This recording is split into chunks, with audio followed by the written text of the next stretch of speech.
Volumen 6, capítulo 33, abril 14 de 1904. Si el alma da a Dios el alimento del amor paciente, Dios dará el pan dulce de la gracia.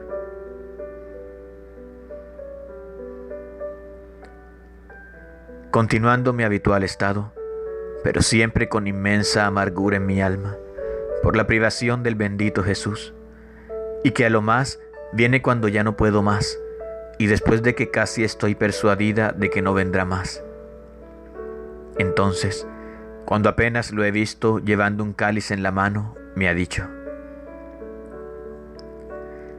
hija mía, si además del alimento del amor me das el pan de tu paciencia, porque el amor paciente y sufriente es más alimento sólido, más sustancioso y tonificante. Porque si el amor no es paciente, se puede decir que es amor vacío, ligero y sin ninguna sustancia. Así que se puede decir que faltan las materias necesarias para formar el pan de la paciencia. Por eso, si tú me das este pan, yo te daré el pan dulce de la gracia.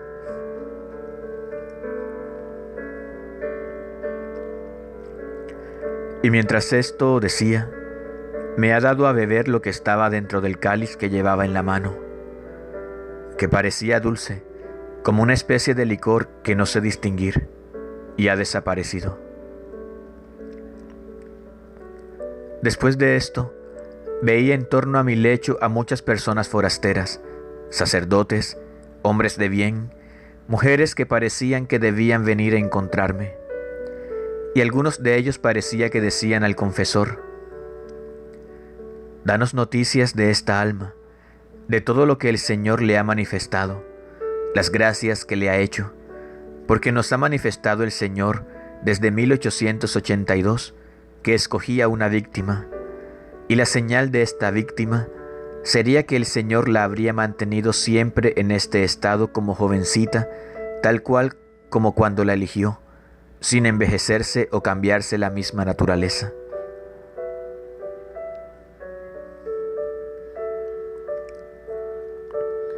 Ahora, mientras esto decían, no sé cómo yo me veía tal cual como cuando me acosté en el lecho, sin que hubiera cambiado en nada por haber estado tantos años en este estado de sufrimiento.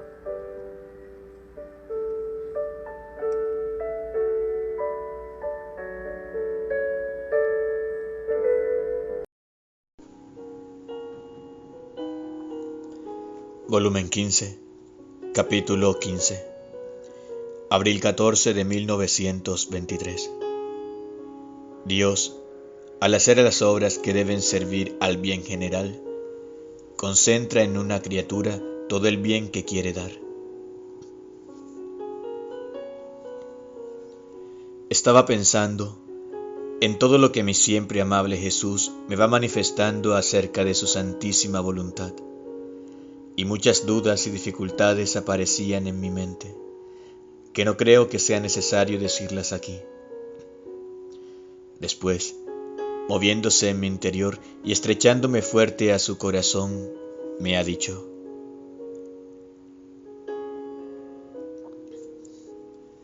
hija amada de mi voluntad, tú debes saber que cuando quiero hacer obras grandes, obras en que toda la familia humana debe tomar parte, siempre y cuando lo quiera, es mi costumbre el concentrar en una sola criatura todos los bienes, todas las gracias que esta obra contiene, a fin de que todos los demás, como de una fuente, puedan tomar aquel bien por cuanto quieran.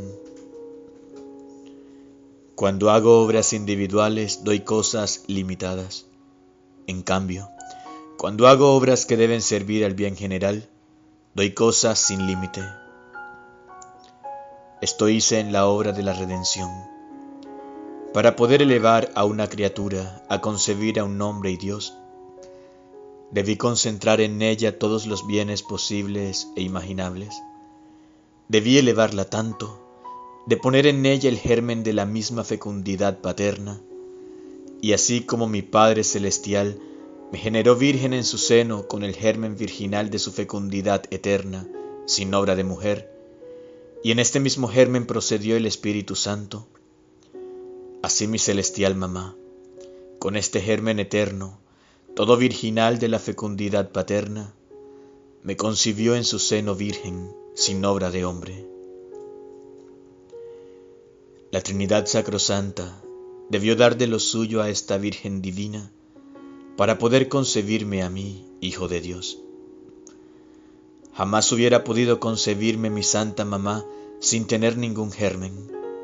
Ahora, como ella era de la raza humana, este germen de la fecundidad eterna dio virtud de concebirme hombre, y como el germen era divino, al mismo tiempo me concibió Dios. Y así como al generarme el Padre, al mismo tiempo procedió el Espíritu Santo, así, al mismo tiempo que me generé en el seno de mi mamá, procedió la generación de las almas. Así que todo lo que ab eterno sucedió a la Santísima Trinidad en el cielo, se repite en el seno de mi amada mamá. La obra era grandísima e incalculablemente creada. Debía concentrar todos los bienes y aun a mí mismo, para hacer que todos pudieran encontrar lo que querían.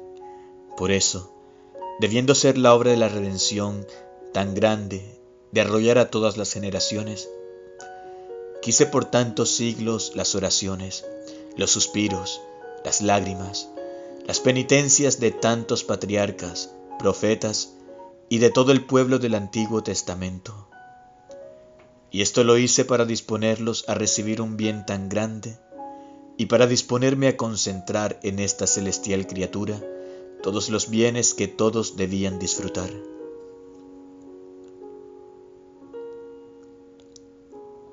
Ahora, ¿qué movía a pedir, a suspirar, etcétera, a este pueblo? La promesa del futuro Mesías. Esta promesa era como el germen de tantas súplicas y lágrimas. Si no hubiera estado esta promesa, ninguno habría tenido ni siquiera un pensamiento, ninguno habría esperado la salvación.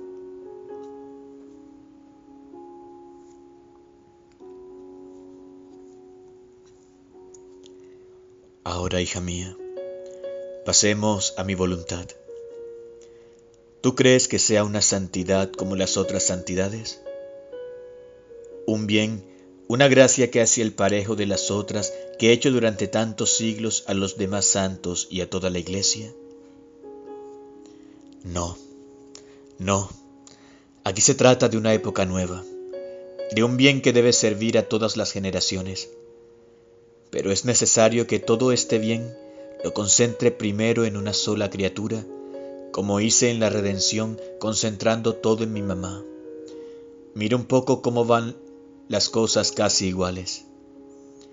Para hacer venir la redención y disponer a las almas a esto, hice la promesa del futuro Mesías, a fin de que con el esperarlo no solo se dispusieran, sino que pudieran encontrar también ellos en el futuro Redentor su salvación. Ahora, para disponer a las almas a vivir en mi querer y darles parte de los bienes que Él contiene y hacer regresar al hombre sobre el camino de su origen como fue creado por mí, quise ser el primero en rogar, haciendo resonar mi voz de un punto al otro de la tierra y hasta en lo alto del cielo, diciendo: Padre nuestro que estás en los cielos. No dije Padre mío, sino que lo llamé Padre de toda la familia humana, para comprometerlo en lo que debía agregar, que todos santifiquen tu nombre, a fin de que venga tu reino sobre la tierra, y tu voluntad se haga como en el cielo, así en la tierra. Era esta la finalidad de la creación, y yo pedía al Padre que se cumpliera. En cuanto yo recé, el Padre cedió a mis súplicas, y formé el germen de tanto bien, y para hacer que este germen fuera conocido, enseñé a los apóstoles mi oración, y éstos la transmitieron a toda la Iglesia, a fin de que así como el pueblo del futuro Redentor encontraba la salvación en él y se disponían a recibir al Mesías prometido, así, con este germen formado por mí, la Iglesia ruega y repite tantas veces mi misma oración, y se dispone a recibir el que reconozcan y amen a mi Padre Celestial como Padre de ellos, de manera de merecer ser amados como hijos y reciban el gran bien de que mi voluntad se haga, como en el cielo, así en la tierra.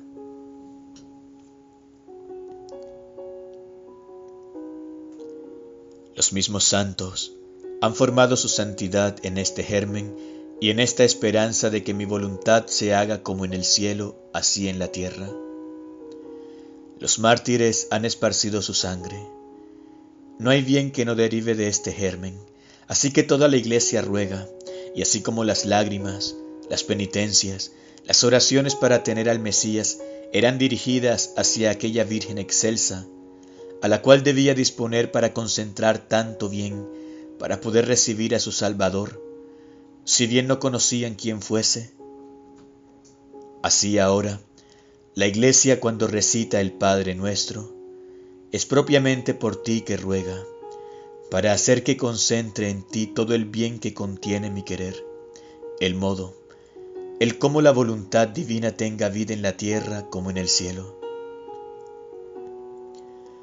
Y si bien no eres conocida, la Iglesia, haciendo eco a mi oración, sea hecha tu voluntad como en el cielo así en la tierra, me ruega, me apresura a que concentre todo este bien en una segunda Virgen, a fin de que como otra Salvadora salve a la humanidad en peligro, y haciendo uso de mi inseparable amor y misericordia, oiga favorablemente mi misma plegaria unida a aquella de toda la Iglesia, y hago regresar al hombre a su origen, a la finalidad con la que lo he creado, esto es, que mi voluntad se haga en la tierra como en el cielo.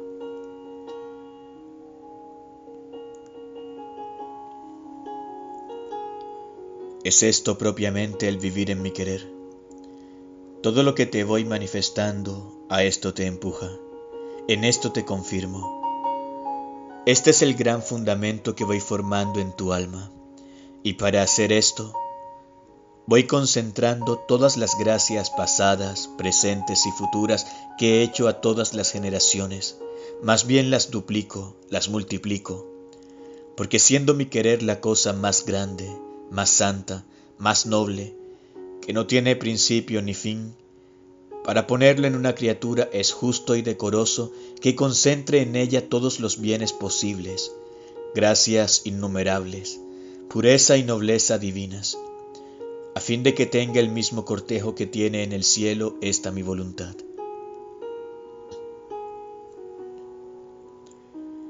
Es la misma que obró en la redención, que quiso servirse de una virgen. ¿Cuáles portentos y prodigios de gracia no obró en ella? Ella es grande, contiene todos los bienes, y al obrar, obra como magnánima. Y si se trata de hacer obras, de hacer bien a toda la humanidad, pone en juego todos sus bienes. Ahora quiere servirse de otra virgen para concentrar su voluntad y dar principio en hacer conocer que su voluntad se haga en la tierra como en el cielo.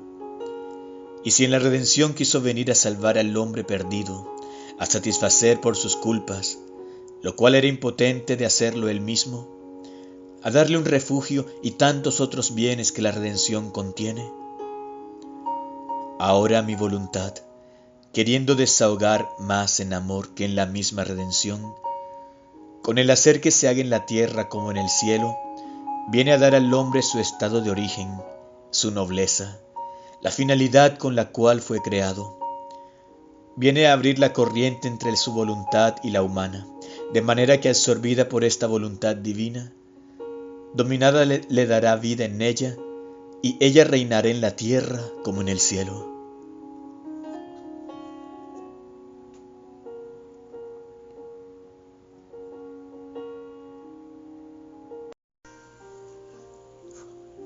Volumen 21. Capítulo 15. Abril 14 de 1927. Cómo nuestro Señor vino a la tierra a sufrir todos los males que había hecho la voluntad humana. Cómo la palabra de Jesús es vida.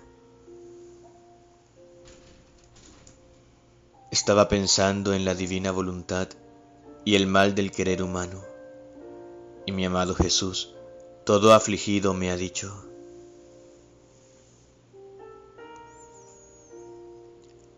hija mía, todo lo que yo sufrí en mi humanidad no fue otra cosa que todo el mal que había producido la voluntad humana a la pobre criatura. Ella formó la prisión, le quitó la libertad de poder espaciarse en su Dios, en los cielos, donde quisiera. La volvió incapaz de hacer el bien, le quitó la luz y la circundó de densas tinieblas. Yo vine sobre la tierra y me encerré en la prisión del seno de mi querida mamá. Y si bien era santa aquella prisión, pero no se puede negar que era la más estrecha y oscura prisión que pudiera existir en el mundo, tanto que no podía extender ni una mano, ni un pie, ni me era concedido dar ni un paso, ni había espacio para poder abrir los ojos. Todo esto había hecho la voluntad humana a las criaturas, y yo, desde el principio de mi concepción, vine a sufrir la pena para abatir la prisión de la voluntad humana y restituirle lo que había perdido.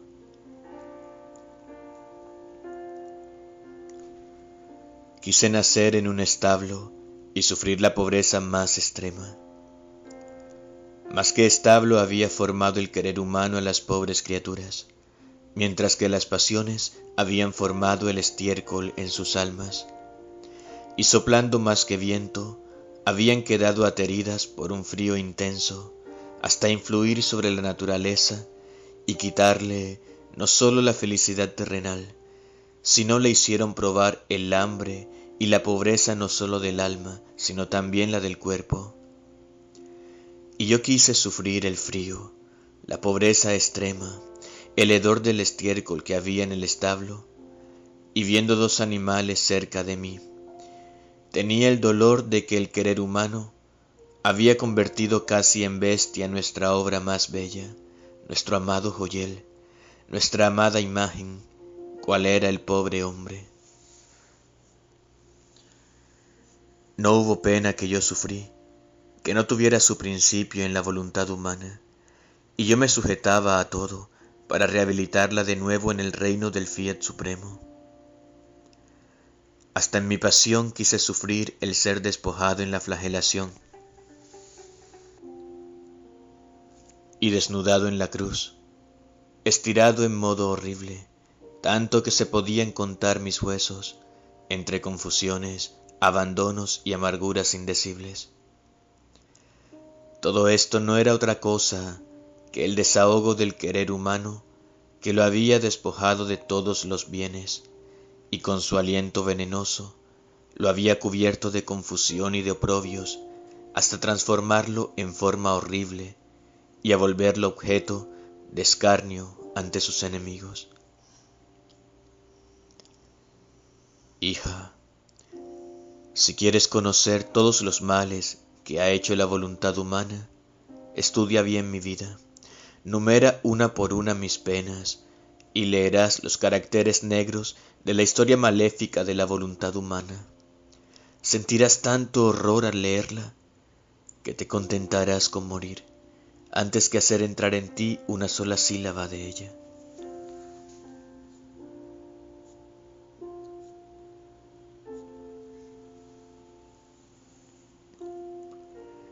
Después de esto, Jesús ha hecho silencio. Estaba todo taciturno, pensativo y afligido.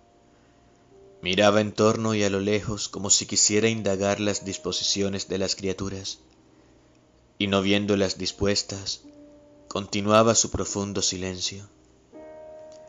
Por ello he debido pasar varios días de privación, como si Él no viniera en mí, Después, como sol que surge, he comenzado a sentir que se movía en mi interior y me ha dicho: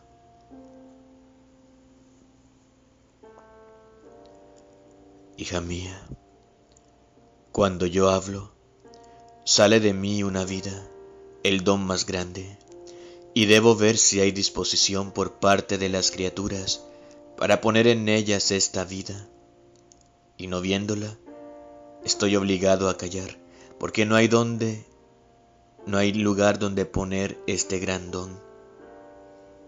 He aquí la causa por qué muchas veces no hablo, porque lo que se refiere al fiat divino no es solo para ti sola, sino que servirá a las otras criaturas. A lo más forma su capital en ti para transmitirlo para bien de las demás.